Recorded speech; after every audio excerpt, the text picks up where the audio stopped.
So today is observance of Jiva Goswami's disappearance.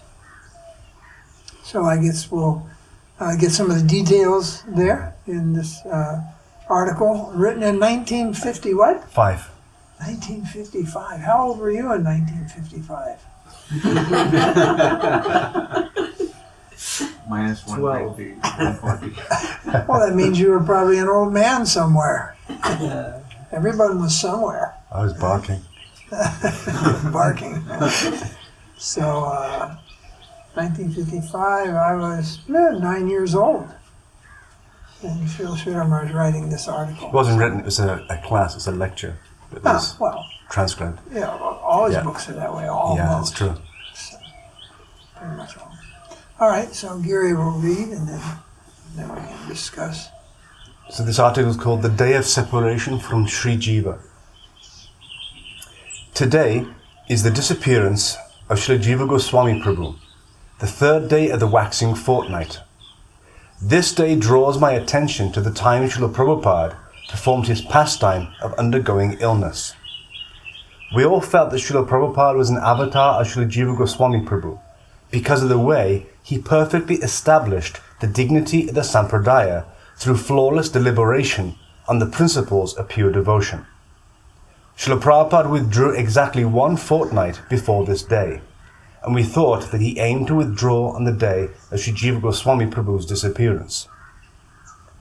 As there is particular gradation in the rasas between heroes and heroines in this world, so there is also gradation between the rasas of the Lord's liberated associates. Some are immersed in dasya ras, servitorship. Some are immersed in audarya ras, magnanimity. And some are immersed in madhurya ras, sweetness. Moreover, there is also gradation between forms of the Lord and his associates. Kṛṣṇa Chandra is Dhira Lalita, playful. Ramachandra is Dhira Datta, noble. Yudhishthira is Dhira Shanta, steady. And Bhimsen is Dhiro Datta, haughty. Gradation in the characteristics of acharyas is also observed. Some acharyas are vigorous, some acharyas are mild, and some acharyas are stern. In various ways, they all shine. Once, a champion scholar, while travelling with the aim of conquering all the directions, came to Śrī Rupa and Śrī Sanatan in Vrindavan. Although Śrī Rupa and Śrī Sanatan were powerfully learned and brilliant, they did not enter into debate with the scholar, and instead, out of natural humility, signed letters admitting defeat. Later, the scholar heard that one of their students, like persons who are adverse to the soul, was a great scholar of all the philosophical scriptures, and that if one cannot defeat him, then one has not defeated anyone of importance. The scholar then came to discuss the scriptures with Śrīla Jīva Gosvāmī, and said, "I have heard that your learning is widely renowned. So please, discuss the scriptures with me, or, like your gurus, sign a letter admitting defeat." Jīva Gosvāmī said, "Where are those letters of defeat? Let me see them." The scholar placed the letters in the hand of Jīva Gosvāmī, and Jīva Gosvāmī Prabhu immediately tore up the letters of this scholar, who proudly considered that he defeated Śrī Rupa and Śrī Sanatan. Śrīla Jīva Gosvāmī could not tolerate anyone trying to defeat Śrī Rupa and Sanatan.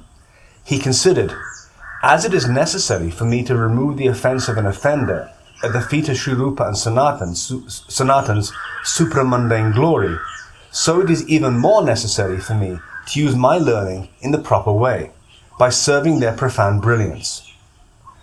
Knowing that only by doing so would there be any genuine good fortune for both of them, Jīva Gosvāmī tore up the scholar's letters of defeat and said to him, "Being unable to understand the greatness of Rupa and Sanatan as a result of your misfortune, you've only cheated yourself.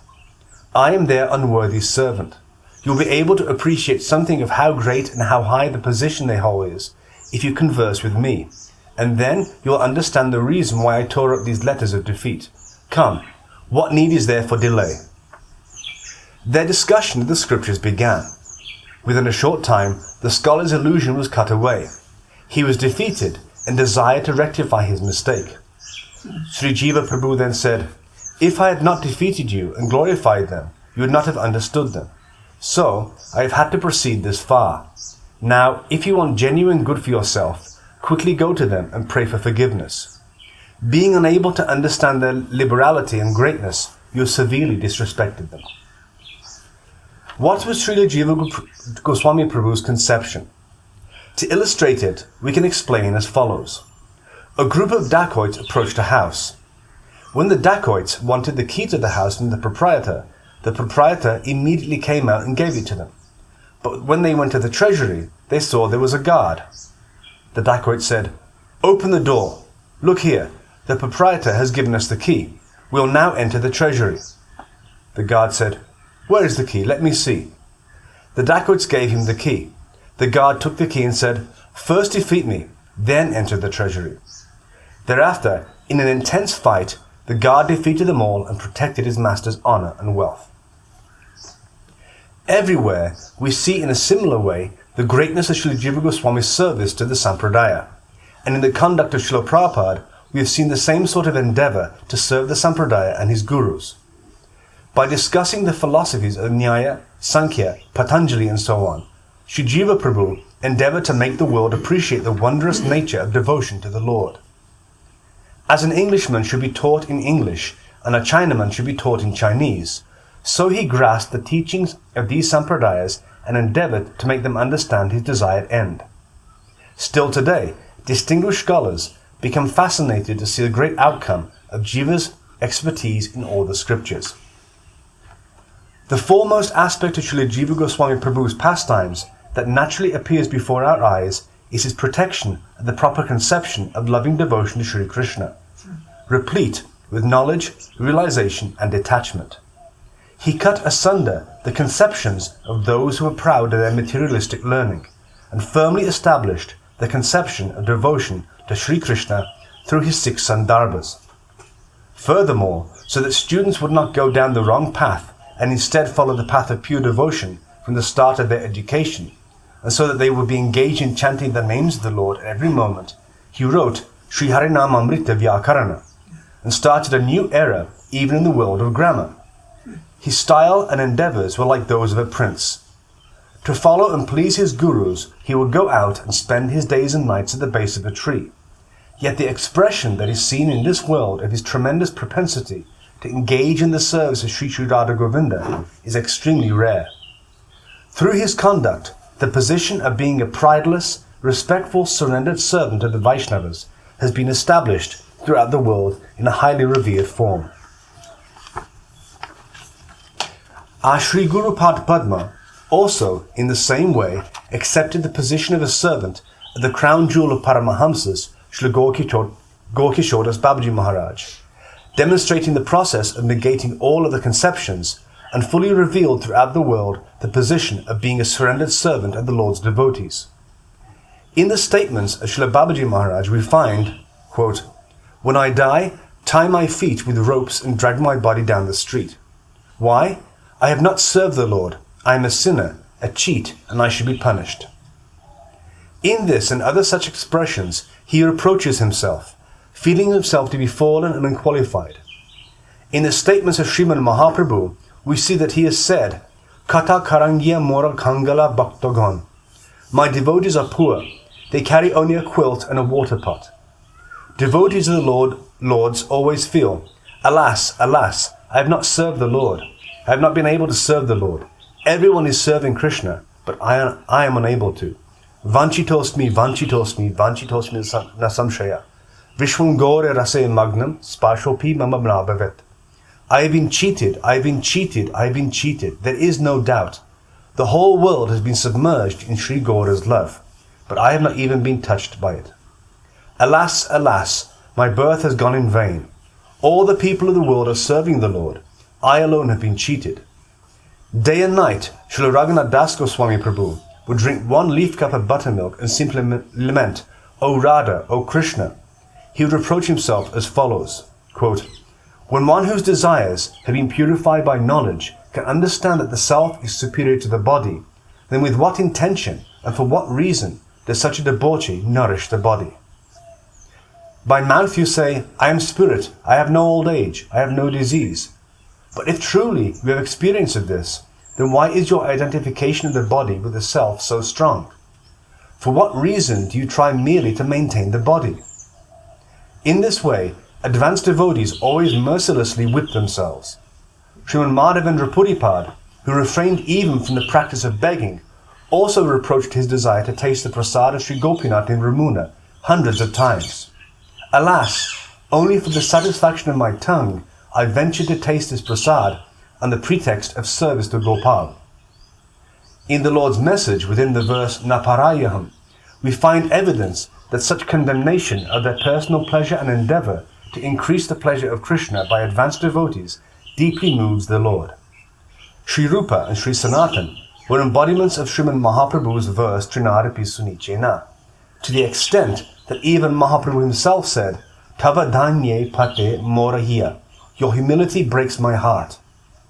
With tears in his eyes, the Lord said, I cannot tolerate it any more. Sanatan, check your humility. Here the servant has defeated the master, giving the Lord 100 times more than he desired. The servant has gone beyond the limit. Again, Śrīla Jīva Gosvāmī, through his conduct, unlocks the door to the second chamber, to the treasury of Sri Rupa and Sanatan, and amazes everyone.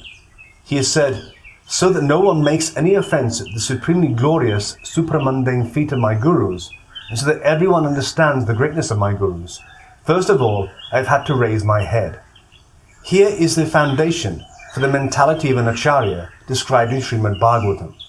Śrīla Jīva Gosvāmī was fully adorned with all good qualities, boundless learning, nobility, vigor, and so on. From boyhood onwards, he lived a very long life as a brahmachari. Even if the storehouse of nectarian knowledge, whose door he opened and whose contents he distributed all over the world, is looted for infinite time, it will always and in ever new ways continue to gradually increase. Ṭhākura Śrīla Bhaktivinoda has said about him, Śrī Jīva Gosvāmī Kabe Siddhanta Salile, Nivaidhana Ṭhākanyala Chitta Yahe Jwale. When will Śrī Jīva Gosvāmī extinguish the fire of argument that burns in my heart with the water of his Siddhanta? Argument or doubt is a troublesome disease. It burns like fire. Instead of peace, it increases agitation. But when Śrī Jīva is merciful to us, we can find peace. What we understand to be matters of argument, he has raised, rebutted, and refuted 1,000 times more arguments than that in his 6 Sandarbhas.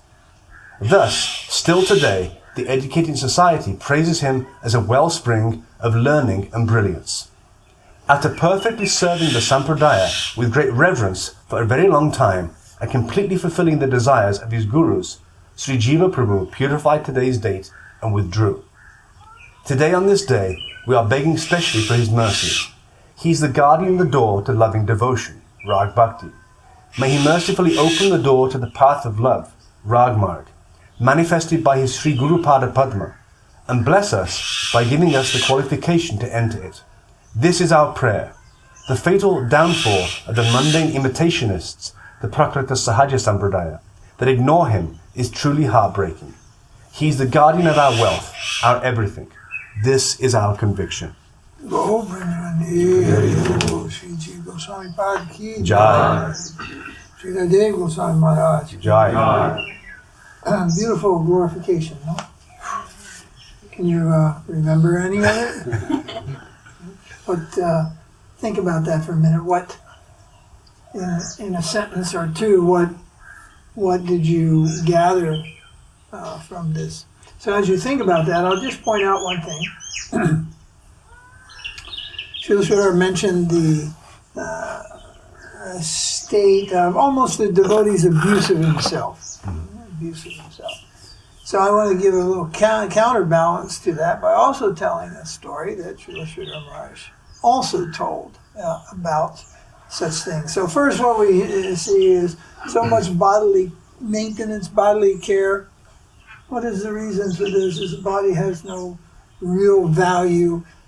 Some extreme thinking about one's physical self may take place at a senior or more advanced, let's say, stage of devotion. However, for the disciple, and particularly for, let's say, the neophyte disciple or the beginner disciple, or even for the, particularly actually even the Madhyamadikari, middle range of devotee, the thinking should be different. And we should not try to imitate these feelings of an advanced soul, which appear to be, in a sense, denigrating oneself. Oh, I am useless, I have no purpose, why I even bother maintaining this body. So the story is that way back in the day, in the time of Srila Bhaktisiddhanta, and a Gaura Purnima festival, many devotees had gathered. And in those days, the festival, so many people would gather, and I saw this myself, sleeping on the veranda like this. We had 6 guys will be camped on the veranda. Forget getting your own room with attached bath. You sleep on the veranda under a mosquito net, and there's a tap in the middle of the field with some burlap bags around it, this side the men, that side the ladies, and that was your bath, you see. So during the night, one of the gentlemanly farmers from the local area, who was a disciple of Bhaktisiddhanta, he had there, and he was sleeping next to Śrīdhara Mahārāja on the veranda also. So he had a heart attack, or something very close to a heart attack. Śrīdhara Mahārāja described a heart attack, some attack upon his heart in the middle of the night. That's sometime probably at 1, 2 o'clock. So in the morning, when everybody woke up, and the man laid there, and then Śrīdhara Mahārāja asked him, Baba, you feeling well? No, I'm under heart attack, So Śrīdhara Mahārāja says, why? Yes, since many hours in the night. And then Śrīdhara Mahārāja said, he kind of sounded the alarm, and he said to that devotee, why you didn't say something? Why you didn't inform us? And that devotee said, no, I don't want to disturb the devotees at the festival. In the middle of the night, they have to rise up. And Śrīdhara Mahārāja said, no, not like this. This is not your body. You're in service of Guru Maharaj. This body belongs to Guru Maharaj. And it is your duty to maintain it in order to continue your service. So the Madhyam, Kanishta, and Madhyamadhikari should think like that, bodily maintenance. Why we built this temescal? Because we're all into bodybuilding? I don't think so. But, given this toxic world that we've lived in for so long and all the things, and we're blessed people. We don't really live that much in that toxic world. But people out there in the cities, you go to their refrigerator, you go to their stuff for their kids to eat and everything. I mean, about the best thing they got in there is just sugar and ice cream or something. It's just like, whoa. And that's true all around the world. Not everywhere, but in many places. And for that, just to maintain a decent standard of health, in order that ill health doesn't interfere with our service. Otherwise, we're not part of the health fanatic movement. We're also not part of, the other day, we were reading an article, Śrīdhara Mahārāja is saying in his talk, we are also not part of the Save the Cow movement. And that was like, what? The devotees are like, huh? To save the cow, but we're not part of that movement. He said, we're part of the Kṛṣṇa consciousness movement. That's what we preach. And maintaining the cows is a part of that. Cows produce the ghee, the milk, not the ghee, but the milk, etc., etc. It is essential. The cow is an essential creature in this world. But we're not joining the cow protection movement, so to speak.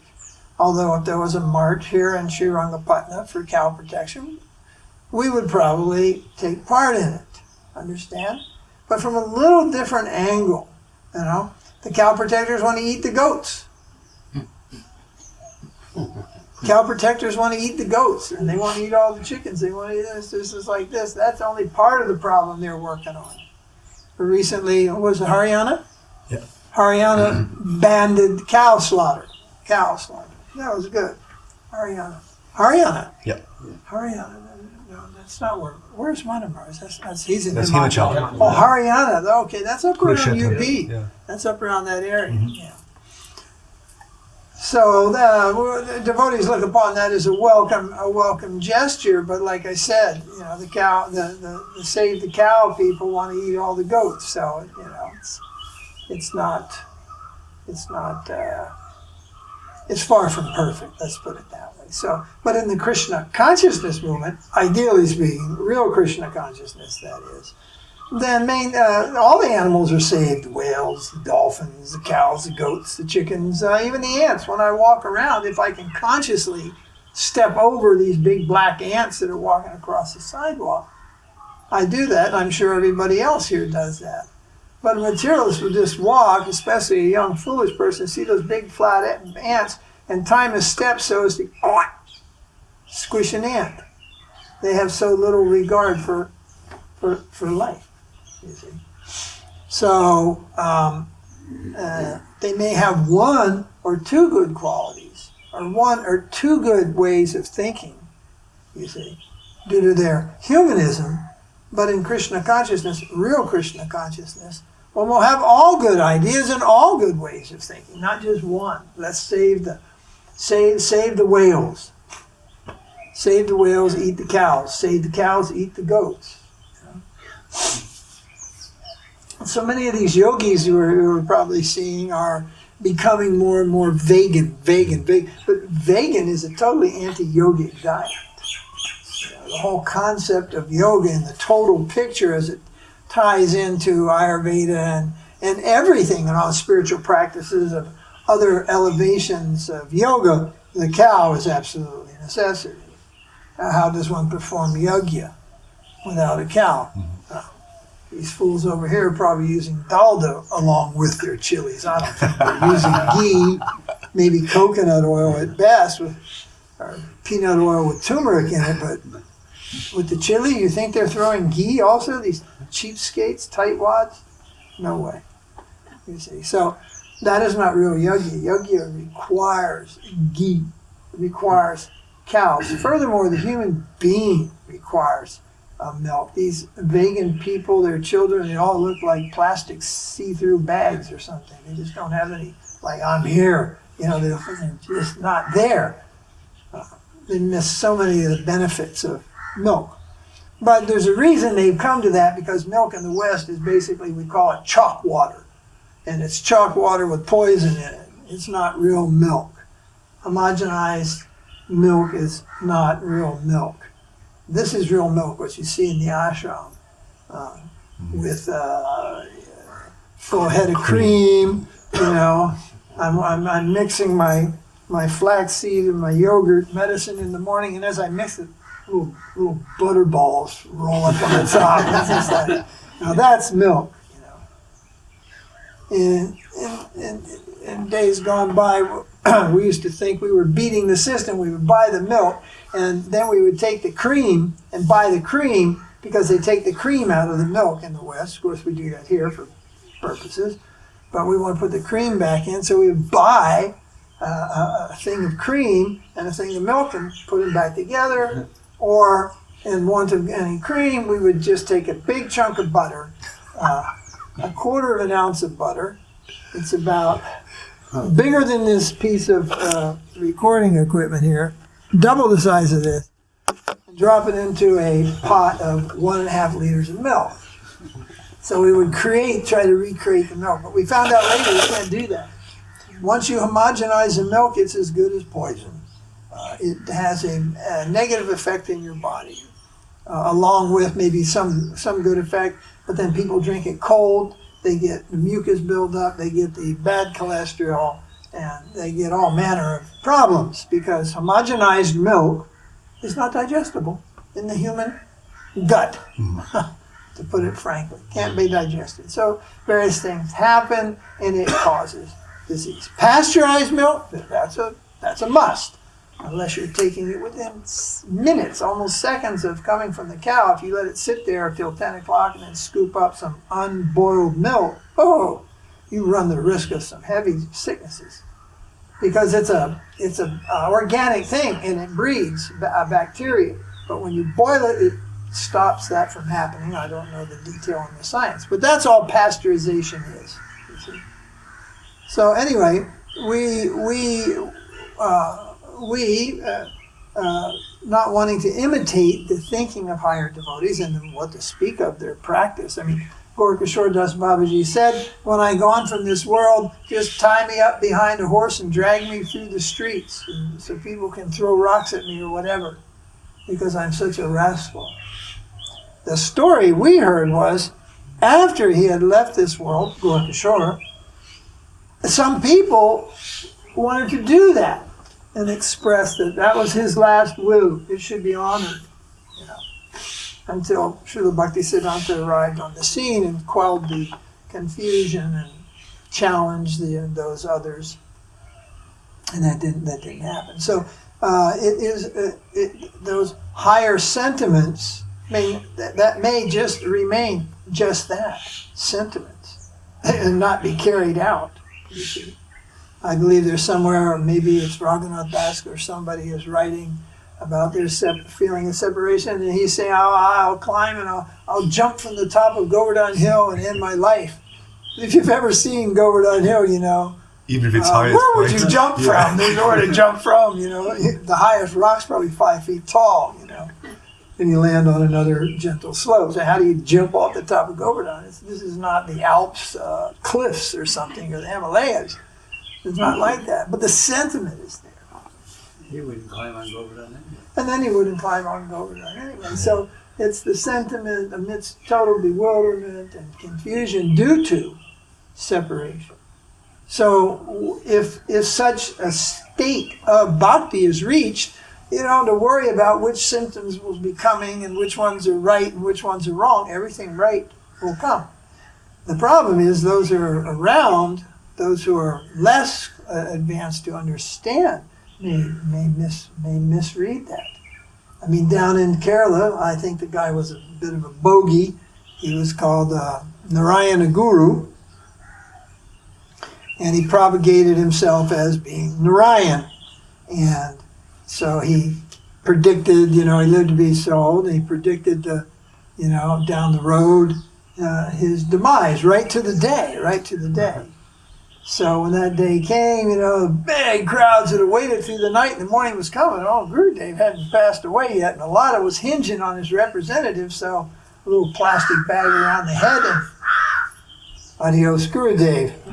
And so that's among the fishing community is where that Narayana Guru thing began, and the upper class. So then later, the people make these shrines all over Kerala. You'll see them on the side of the road, big cement shrine with a big glass enclosure, and this statue of this so-called Swami Narayan inside. Well, the upper class people call him Cement Narayan because they made all these deities out of cement, right? And enclosed them in a glass box in the Kerala sun, And I thought, yeah, he probably is.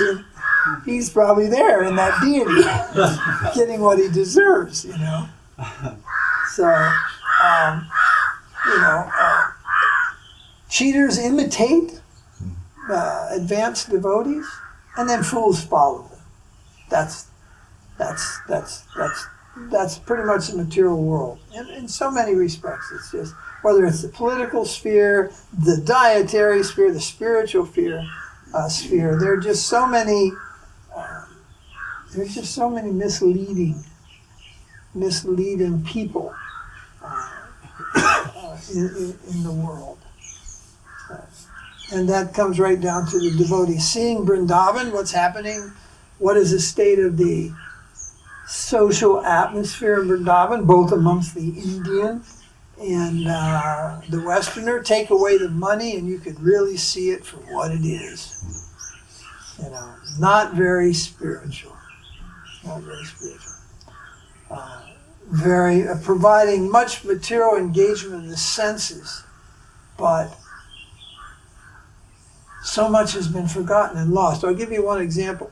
Giri and I was just trying to explain to him something on my phone, and I hit this WhatsApp to show him this WhatsApp called a Facebook WhatsApp, right? And I was just explaining something to him, and all of a sudden, there's this video pops up on somebody's thing, and it's there. And what it is, it's in Ukraine, Russia. Every person that comes here for Janmashtami is in one hall, all at once, and chanting the holy name of Kṛṣṇa. Chanting, big kirtan going.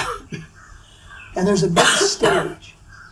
I mean, it's as big as our whole cricket field, and it is shoulder to shoulder, head to toe, packed like matches in a box. Devotees. And in the front, there's this and that.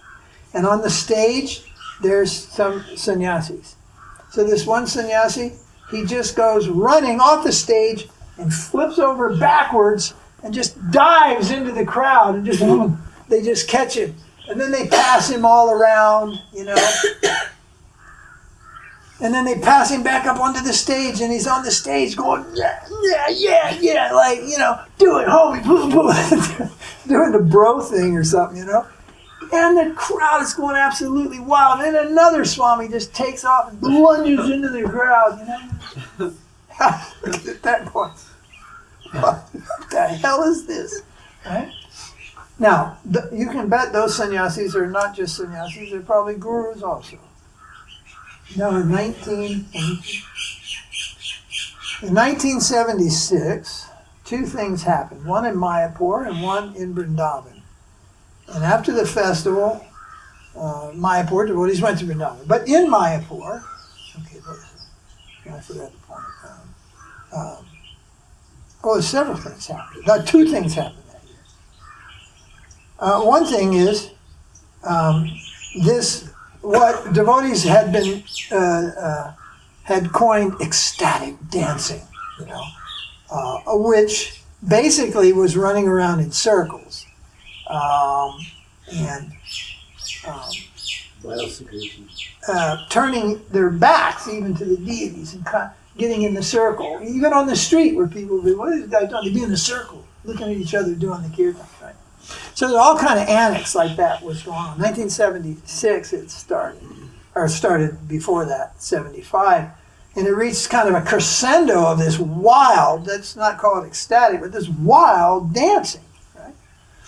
And so Prabhupada sent down a message right after Mangal Arati. It was announced on the microphone, everybody's there, right after the Mangal Arati and Tulsi Puja, and announcement is made. Śrīla Prabhupāda is requesting everybody to dance like he taught them at the beginning of this movement in 1965. And we used to people referred to that, as the Swami two-step. Mm-hmm. Hands up nicely in this way and that way, and just a simple thing, you know. And we used to, everybody dance like that on the street, you know, out Sankirtan, look very nice, everything. But the dancing had gone completely crazy. So later, it got even more crazy. After the time of Śrīla Prabhupada, they started doing break dancing during kirtan, even in front of the deities. They're out in the street in public. And now the big one is, what do they call it? Mosh pits, I think. Right? Mosh pits or mash pits. It's like pits is all it is. And they jump into the crowd, and this is thing. So when devotees were just kind of running around in circles, and Prabhupada sent down the notice, please stop this, right? And dance as I thought. It was like respectable looking. You can see like a figure, like even the Pope going, you know, some respectable thing instead of this crazy stuff going on. So a few months later, from New Vrindavan, which was a community in Prabhupada's movement, they wrote a letter and said, Prabhupada, since we stopped the, how he worded it, I'm not sure, after we stopped all this, you know, wild kind of dancing, the kirtans are not as ecstatic. And then Prabhupada wrote back to him and said, never mind ecstatic. Okay? Never mind ecstatic. You just dance like you were told. And in his books, he refers to this incident by and similar things that built up before that, because that part was written before this occurred.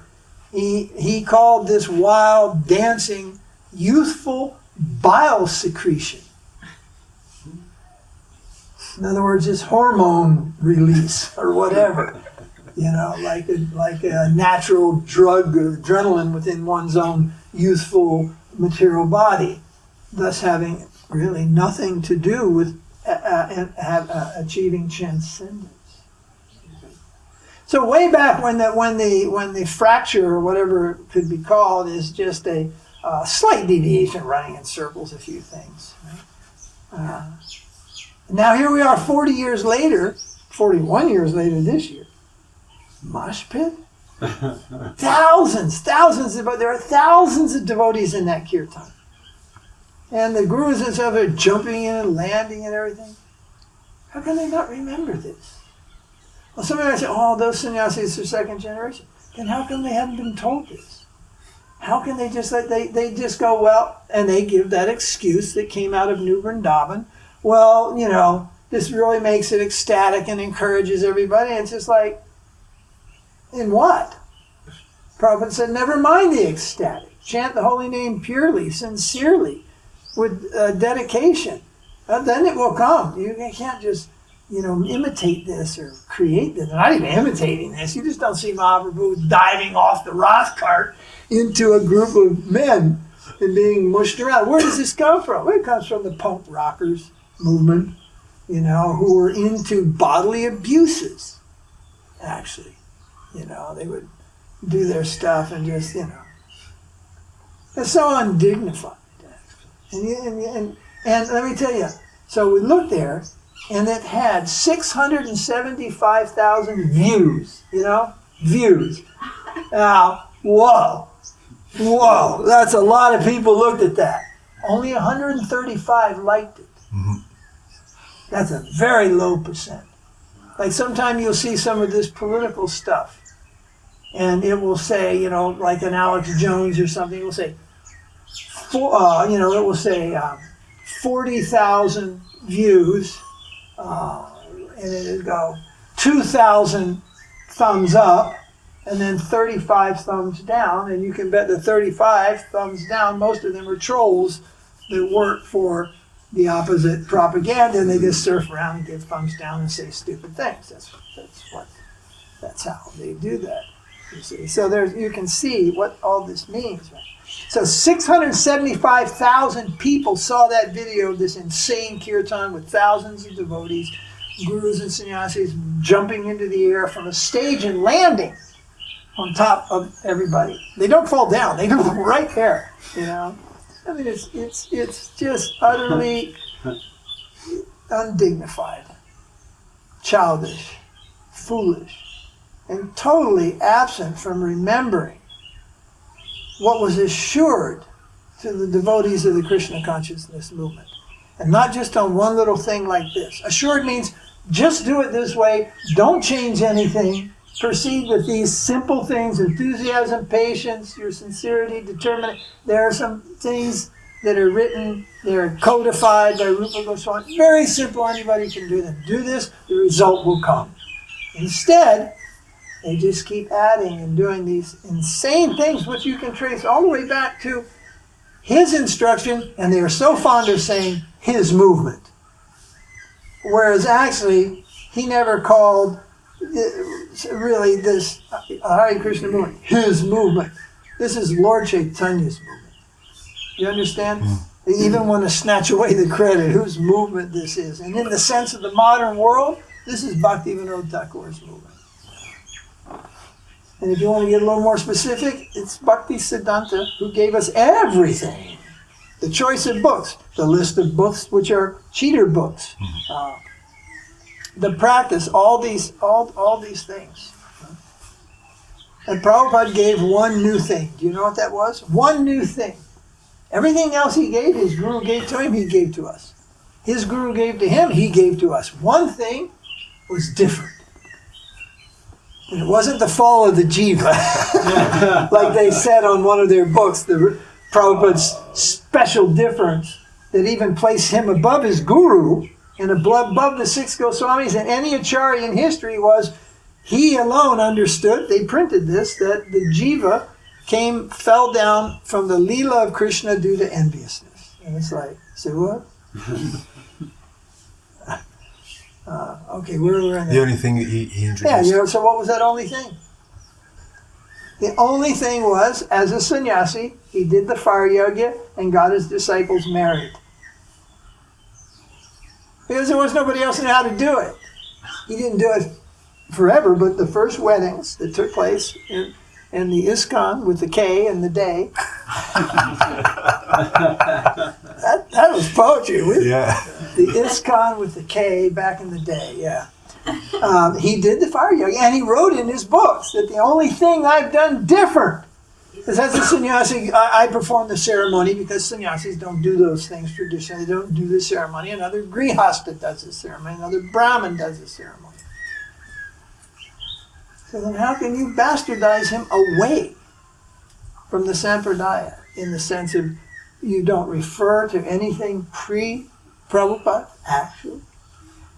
You consider that you got everything, but in a very different way. We consider, the disciples of Bhaktisiddhanta considered that they have gotten everything from Bhaktisiddhanta. And he gave them so many books to read of the Goswamis and this and that. But and in fact, if you look at it, he did cover everything. But if you look closely at Śrīla Prabhupada, he did not cover everything in detail. He gave a summary. Even the Nectar of Devotion is only a summary study of Bhakti Rasamrita Sindhu. A complete study of Bhakti Rasamrita Sindhu is a much deeper read than the English version of the Nectar of Devotion. That's not a fault. That's just what he was able to do in 12 short years. We think, wow, we look at the books we published, a few little books that we just put together, and the devotees and Vishnu Maharaj and myself, and a few things come together. It's like we spread them all out, and we're looking at, since this started here, 22 years. Now you put Prabhupada's books on the table, and that was 12 years only. What do you expect? The whole Vedas in 12 years? The high points were given, Bhagavatam, Chaitanya Charitamrita, a summary study only. And there we got Ishopanishad, a very important Upanishad. Well, what about the other 107? No value? Nothing? Well, there were so many things we didn't get at all. And the fact is, from the Sampradaya, if you pick questions that a Madhyamadikari devotee on the progressive path of Bhakti Yoga should know, well, the fact is they don't know 50% of them, or maybe 10% of them, actually. And many times the answer offered is wrong. It's wrong. And all that. But what's there is plenty of money. And you take away that and you'll see it for what it's worth. Kind of just a raunchy old skeleton of what used to be. With a lot of chintzy makeup and a lot of chintzy jewelry to decorate it, provided by the monies. Very, very different thing. I thought I'd seen it all, but I was shocked. And you go through that crowd and nobody knows that Prabhupada ever said, dance as I taught you. How can they get to this state? Well, the fact is, that's just the tip of the iceberg, It's like, you go through there, and they won't know anything about anything. But it's so huge, and people are so chanting. So from out here, for me to criticize, oh yes, he's just envious and da. However, people within that, in mass, by the thousands, realize that this is just an empty peanut shell, man. There ain't nothing to chew on in here. This is just a show. A big show. And so they search in other places, and unfortunately, to them, sometimes the Upasampradayas, who are also deviant, but not by neglect, like this is neglect and just ridiculous stuff they're doing, they're deviant on a little higher level, and those devotees who can understand, well, I'm not getting anything, aren't fortunate enough to know exactly what it is they should be getting and how they should be getting it. And so they end up with all manner of sahajiyas in Vrindavan these days. And I think one of the more popular ones is somebody named Ramesh, who is not a devotee of Mahaprabhu. He's some sort of a self-styled, self-made devotee of Kṛṣṇa and Vrindavan. And he's connected in all the right places and does huge parikrams and huge this and huge that, and professional kīrtanas and harmonium players and the best that money can buy, and devotees, Hare Krishna devotees. Go and listen to his katha. Hare Krishna ISKCON devotees. Oh, don't go to Prabhupada's God meeting. See the foolishness. Right? Go to somebody who ain't even connected to our sampradaya at all. Really, go to them. That's the kind of preaching that's been out there. And Gurudev's off in his zone with his 40,000 disciples around the world. The disciples of Vrindavan are looking for some action, so they're off at this Baba. Or there are other Babas also. They are trained so well. They are ill-trained to the point they can't understand what they're after. It's like, how do you know when you go to buy sandalwood oil? How its purity? Well, it'll be hard for you to learn. But whether it's real or not is a simple test. You know what that test is? Taste it. Taste it, not burn it. What you're going to do with it is you're going to apply it and smell it, say, or you're going to burn it, in some way, put some on some cones and then burn it. And you smell it, it will smell like sandalwood. But that's not how you tell. You taste it. And first you have to, I forget how it goes, but I used to know. Guaranteed you have real sandalwood. Learn the taste of that. When you put that little drop in your mouth, it does something to the sides of your tongue. It hits those taste buds, right? And when you put these other things in, don't take much of it, it's poison. The chemicals give you another experience. So, it is not that the disciple it's just like a child will not stay within the playpen, within the basket, underneath the net, under mommy's eyes. While under mommy and daddy's eyes, the child is supposed to be trained that when they go to the city, they don't get run over by crossing the street. They know how to catch a bus. They know how to go to school and come back and not do the wrong things and there's some training required. Well, the same with disciples. Disciples should be required that when they go out into the world, they well in advance know that's not going where I'm going. It's got all the lights and it looks like Diwali on steroids and there's beautiful girls in there dancing. Many people. But he knows that's not going where I'm going. Understand? They're trained for that. But apparently they're not trained for that because they go out the door and they just disappear into every manner of deviation that you can think of.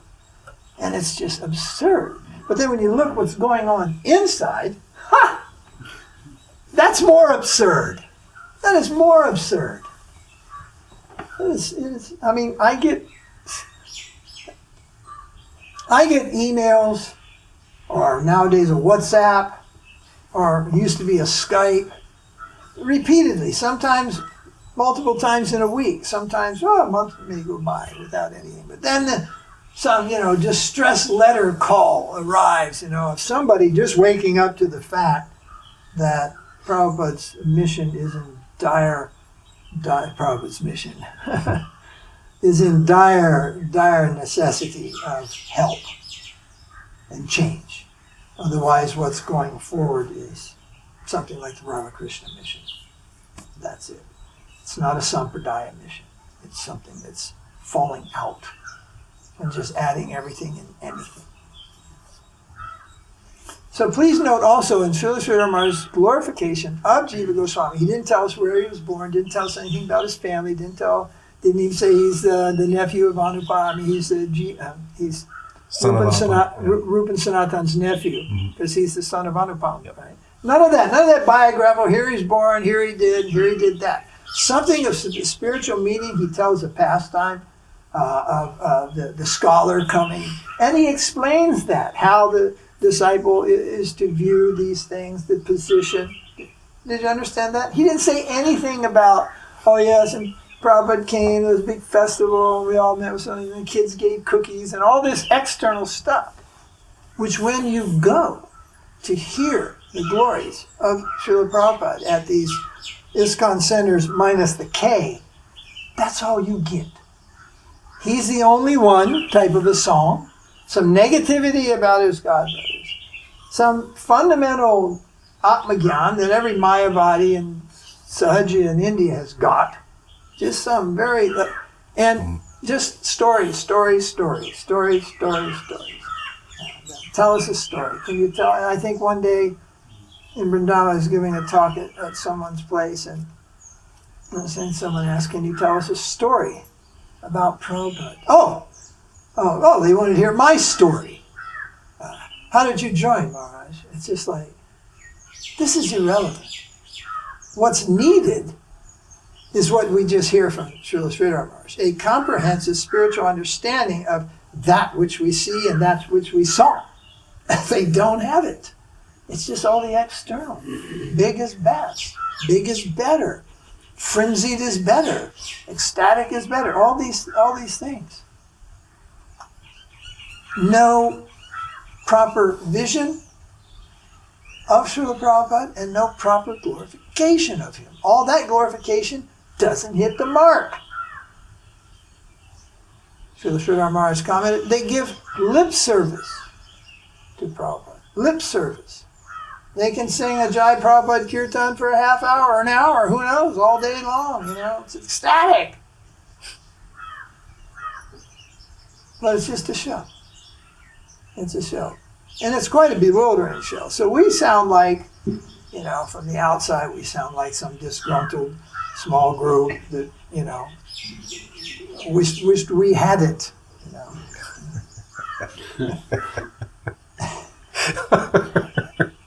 Are they ever dreaming? But the proof of what I'm saying is hundreds, even thousands of devotees within that movement. But amazingly, not the leaders. Very few old Prabhupada disciples can wake up to the shocking reality of failure. And what to do, how to adjust. Quite difficult for them to open their eyes to see, because what they're going to see, they're not going to like. It doesn't pat them on the back and say, you're all wonderful, If you look at the pictures, they're all grinning from ear to ear. They're all happy as, peach pie, as we say, But the younger generation doesn't seem to be following the same thing. Like, I was in the room of Brahmananda. Brahmananda was one of the first disciples of Prabhupada in New York, very famous devotee. And I was taking lunch with him one day about 10, 12 years ago. And he had a cook that was there cooking, who was a younger devotee. And so Brahmananda started telling me a Prabhupada story. And I just happened to catch the cook out of the corner of my eyes. And he's cooking, Brahmananda starts his story, and he goes, here we go again, So here's the picture, right? They sit in Mass, and somebody tells them how great it was to be with Prabhupada, and Prabhupada, and Prabhupada, and Prabhupada, and Prabhupada, right? Well, in a sense, they go, and, the rest of you missed the train. So, good luck. They even say that. It says that a guru in ISKCON, without the K, is, we do not say he is a pure devotee or can take you back to Godhead. But we do say, and we do recognize, he's trying to serve Prabhupada. It's like, oh, that's it? Our guru should just be trying? Well, that's all the guarantee that they give. Right? So, it's the second and even third generation. There's some devotees who have come to Śrīdhara Mahārāja and who also read our books. They're third generation. Not second means third. They're a disciple of a disciple of a disciple of Prabhupada. Yeah. And there are quite a few of them. There's a group in Ann Arbor, Michigan, They also have a farm. From us, they have purchased all of Śrīla Śrīdhara Mahārāja's books, as well as all of our books, including Prabhupada Vijay, Chaitanya Sarasvatī Parampara, Aranya Chaitanya, etc. Even our books and Bhagavad Gita. And they have a very prosperous community, all this stuff. And they're benefiting from the bona fide shiksha. They're enthused by that. They're first-class people with proper, you'd say, education. They're not dropouts. They weren't drug addicts or wandering off the street. They're proper, capable people. And they're disciples of Jayapataka. Which is like, huh? Who once said to Vaishnavananda and Gopal Dasi when he found out they had taken shelter here and taken initiation from the Sri Maharaj, he said to them, well, at least he's a Gaudiya Vaishnava. And later when they told me, I said, really? He said that? I didn't know he knew what a Gaudiya Vaishnava was. So I kind of like passed back. Yeah. So, yeah. So very, very, so my point was a glorification which did not really have any of the prakrita ras. It went to the realm of the position of the disciple and the position of the higher devotees. And then the correlation, how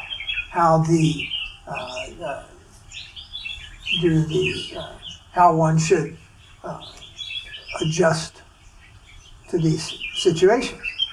But nothing about where he was born, what caste, and this and that, and just all so many stories, which are also there. It's not that, hey, don't tell me any of those stories. No, those are also nice, you see. But the stories that just roll on empty of any understanding. And it seems like the understanding is that Prabhupada was so kind. You didn't hear him say, he was so kind he defeated that rascal. He was so kind. You just hear this over there. It was very sweet, Prabhupada was very kind, he was very humble. These are all true statements, there's no doubt. But there's something more there. There's something more there. And it's just, anyway, it's pretty sad to see, so. Anyway, we are very fortunate to be able to hear, not only from Śrīla Prabhupāda, but from Śrīla Śrīdhara Mahārāja. And by their combined grace, we are also hearing from Bhakti Siddhanta, various gems of the Sampradaya are made available to us without our having to actually go in. You want to buy a diamond, where do you go? A jewelry shop. Not a diamond mine, unless you're a big buyer, in bulk, right?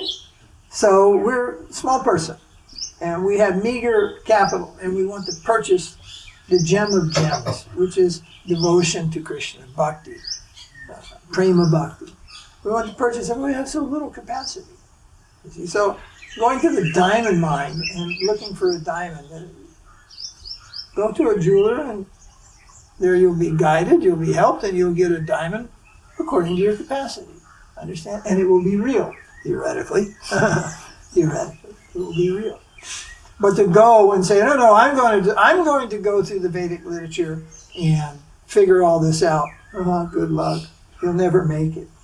There are even you say, I'm just going to go through the Goswami literature and figure this out. You'll never make it. We have seen numbers of Western and Indian devotees even try it, and they end up with a significant misgiving, misunderstanding, even leading them to Vaishnava Brahman.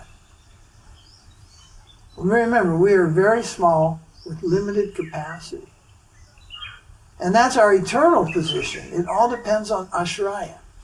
But they forget that. And they want, there's one disciple of Prabhupada now living.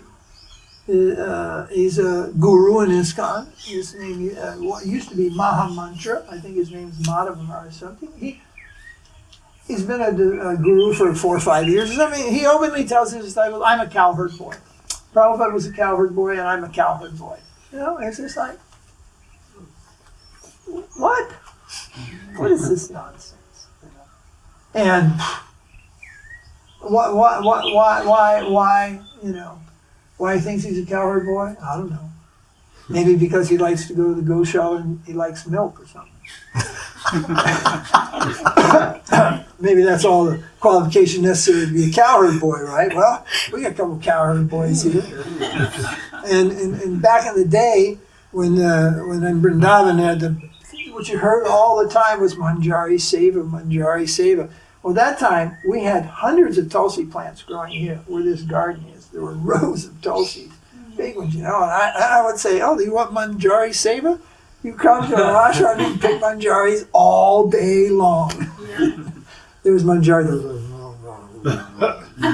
They want some high, illusory Manjari Seva.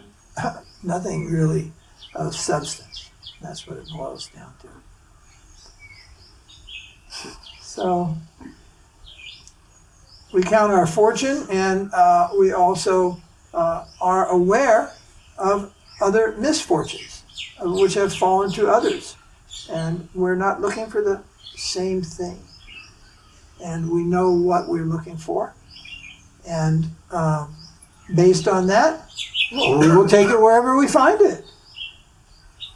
Bhaktivinoda says, wherever you find it, if it's really what you're looking for, take it. And pay any price. No price too high. But if you don't know what you're looking for, then you'll never find it. And a trip to Vrindavan, you can just see it. It's just like, oh my gosh. What a mess. What a mess. So it's not just ISKCON. It spreads out all over, even in many branches of the Gaudiya Math. It's like, really? Huh. Strange things going on, even philosophically, in some places. Mostly not, but in some places, yes.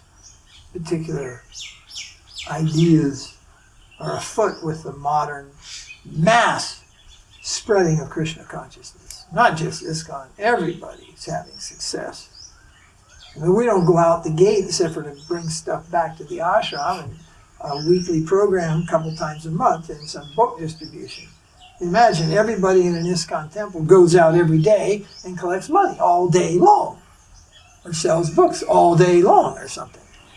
So they have the results of that. The results of that are there. But so many things are missing. And devotees are crying on account of it. I get emails, I get messages, just describing the state of, the state of affairs as just being like, oh my God, you gotta be kidding me.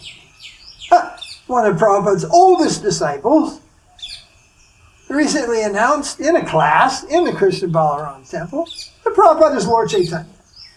Now this is one of the same people who announced many years ago that Prabhupada was Kṛṣṇa. And of course Prabhupada banned him and a few other devotees from preaching in any of the temples. This was something like 68 or 69, I think. And they were banned from preaching in the temples, and then later they were rectified. But now he says, of course, he is Lord Chaitanya. When we said he was Kṛṣṇa, of course, Lord Chaitanya doesn't want to hear that he is Kṛṣṇa. And he covers his head and sits like, one of the oldest devotees in the West on planet Earth is this devotee. Then what to speak of the Ritviks and their ideas. Some devotees were saying, I think Prahlad was an incarnation of, I think Prabhupada was an incarnation of Prahlad. And I was like, why would you think that? He goes, well, he always chanted the Narasingha prayers. It's just like, oh, that's deep thinking. Always, whoa, oh my God. Prabhupada was Jesus. I said, nobody ever chanted the Lord Narasingha prayers before, only Prabhupada did. So the things that are out there are just absolutely bonkers.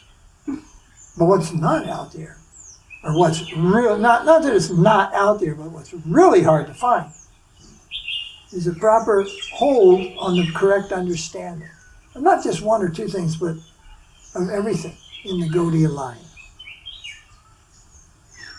So one day some devotee said, they were arguing with Vishnu Maharaj and Tripurari Maharaj in the United States, and they said, well, we don't think you have any special advantage because, you're going to Śrīdhara Maharaj. We don't think you have any special advantage. And pretty much all they could do is just laugh. It's just like, oh yeah, right, no special advantage. Now, how long? Another 15 years has gone by. And it's been shown, even to some of those same people, that we have so much the advantage. Even some of their leaders have said, we neglected this, but you are preserving this and making it available.